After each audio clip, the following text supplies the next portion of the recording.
देखिए तो यह सवाल प्रश्नावली 3.3 कक्षा 10 पहले का 5वां सवाल है, जिसको हमें प्रतिस्थापन विधि से लगाना है।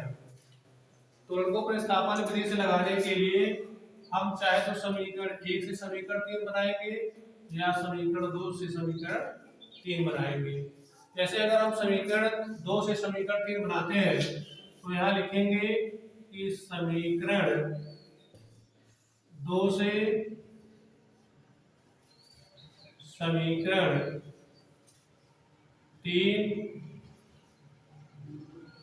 बनाने पर, और को हम समीकरण 2 से समीकरण 3 बनाएंगे।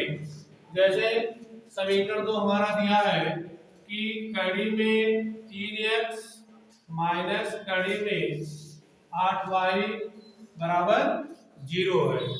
अब हम क्या करेंगे, अब यहाँ पर तो हमको x का मान ज्ञात करना है। सबसे पहले हम इसको पक्षांतर करेंगे।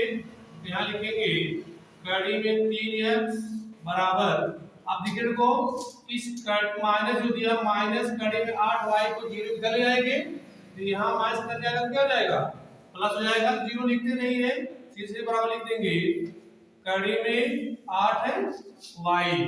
अब यहाँ पे हमको x का मान ज्ञात करना है। यहाँ को जाएगा x बराबर कड़ी में 8y बटे कड़ी में 3, इनको हमारा हो जाएगा समीकरण नंबर 3 हो जाएगा। ठीक है, क्योंकि यहाँ पे हमको 0 लिख भी सकते हैं और नहीं भी लिख सकते हैं। जैसे अगर मान लीजिए यहाँ पे हम लिखते हैं कि 0 माइनस कड़ी में 8y, तो हमको अगर 0 से इसको घटाते तो यही संख्या बचेगी, इसलिए डायरेक्ट हमको यहीं पे 8y जो है हम लिख दे रहे हैं। ठीक है, अब देखिए क्या करेंगे, अब यहाँ रखेंगे कि x का मान समीकरण, अब देखिए देखो अब हमने समीकरण 2 से समीकरण नंबर 3 बनाया है, तो इस x का मान समीकरण नंबर 1 में रखेंगे। तो लिखेंगे x का मान समीकरण 1 में रखने पर, अब समीकरण 1 में रखेंगे तो जब समीकरण 1 में रखेंगे तो समीकरण 1 हमारा है कड़ी में 2x प्लस कड़ी में 3y, अब बराबर क्या जाएगा 0।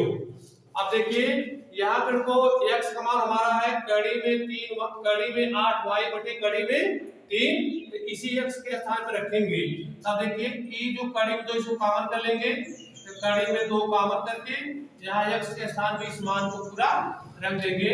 यहाँ रखेंगे कड़ी में 8y बटे कड़ी में 3, कोष्टक का प्रयोग कर देंगे, और यहाँ पर लिखा है प्लस कड़ी में 3y बराबर 0। अब देखो तो कड़ी 2 से कड़ी 3 कटेगा नहीं, तो इस कड़ी 2 से क्या करेंगे, गुणा करवा देंगे।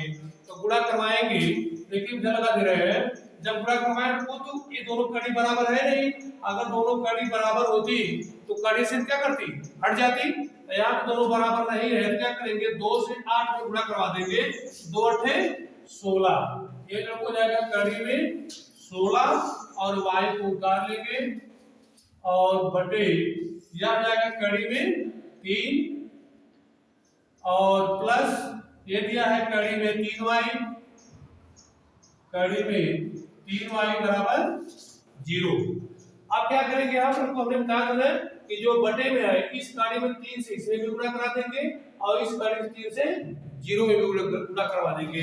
तब देखिए यहाँ जाएगा कड़ी में 16y प्लस, अब अगर ये दोनों कड़ी हमारी बराबर है, तो जब कड़ी से कड़ी में बराबर आती है तो गुणा करते क्या होता है, कड़ी सिर्फ हट जाती है, तो क्या हो जाएगा 3y तक हो जाएगा। ठीक है, क्योंकि जब दोनों बराबर आते हैं तो कड़ी से कड़ी गुणा करने पे कड़ी हट जाती है और संख्या वही आ जाती है, तो बराबर क्या हो जाएगा यहाँ पे 0। अब यहाँ ध्यान दीजिए ये 16 किस संख्या का वर्ग है, 4 का है, क्योंकि 4 चौका होता है 16, तो इसका वर्गमूल निकालेंगे तो हमको यहाँ जाएगा 4y प्लस 3y बराबर 0। अब देखिए 4y 3y या दोनों क्या हो जाएगा, आपस में जुड़ जाएगा, 4 3 7 7y बराबर हो जाएगा 0। y का मान निकालेंगे, y का हो जाएगा 0/7। और को जब हम 0 में किसी भी संख्या से भाग देते हैं तो 0 ही आता है, यह हो जाएगा y बराबर 0। पहला मान हमारा हो गया। अब यहाँ इसको दूसरा मान निकालेंगे, यहाँ लिखेंगे कि y बराबर 0 समीकरण नंबर 3 में रखने पर। अब देखिए जो समीकरण नंबर 3 हमने ये बनाया है, तो कोई किसी को यहाँ रखेंगे, यहाँ रखेंगे कि x बराबर कड़ी में 8y और बटे क्या दिया है, बटे कड़ी में 3। अब देखो यहाँ देखिए y का मान क्या आया है, 0 आया है। इस y के स्थान पे क्या रखेंगे, 0 रखेंगे।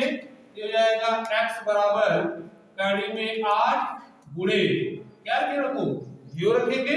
अब बटे क्या हो जाएगा, कड़ी में 3। आप देखिए जब 0 से किसी संख्या को गुणा करवाते हैं तो क्या आता है, 0 आता है। तो यहाँ हो जाएगा x बराबर 0 बटे कड़ी में 3। अब देखिए जब 0 में किसी संख्या से भाग करवाते हैं तो क्या आता है, 0 आता है। तो ये भी हो जाएगा हमारा 0, x बराबर क्या जाएगा, 0 आ जाएगा। ठीक है, ये को हमारा आंसर हो गया, x का मान भी 0 हो गया और y का मान भी क्या हो गया, 0 हो गया। ये को हमारा क्या हो गया, आंसर हो गया। ठीक है, इस प्रकार से को हमारा ये सवाल हल हुआ। ठीक है।